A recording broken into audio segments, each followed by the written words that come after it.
جن لوگوں نے ہماری آیتوں سے کفر کیا ان کو ہم عنقریب آگ میں داخل کریں گے. جب کبھی ان کی کھالیں گل جائیں گی تو ہم ان کو اور کھالیں بدل کر دیں گے تاکہ ہمیشہ عذاب کا مزہ چکھتے رہیں.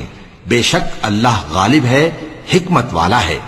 اور جو لوگ ایمان لائے اور عمل نیک کرتے رہے ان کو ہم بہشتوں میں داخل کریں گے جن کے نیچے نہریں بہ رہی ہیں، وہ ان میں ہمیشہ ہمیشہ رہیں گے.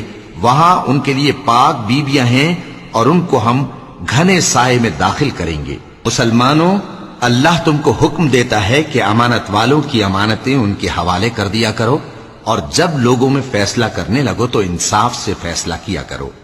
اللہ تمہیں بہت خوب نصیحت کرتا ہے، بے شک اللہ سنتا ہے، دیکھتا ہے.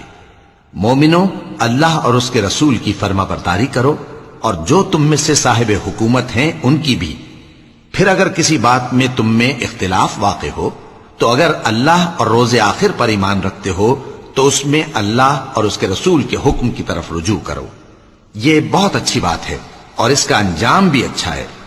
کیا تم نے ان لوگوں کو نہیں دیکھا جو دعویٰ تو یہ کرتے ہیں کہ جو کتاب تم پر نازل ہوئی اور جو کتابیں تم سے پہلے نازل ہوئیں ان سب پر ایمان رکھتے ہیں، اور چاہتے یہ ہیں کہ اپنا مقدمہ اللہ کے باغی کے پاس لے جا کر فیصل کرائیں، حالانکہ ان کو حکم دیا گیا تھا کہ اس کو نہ مانیں. اور شیطان تو یہ چاہتا ہے کہ ان کو بہکا کر رستے سے دور ڈال دے.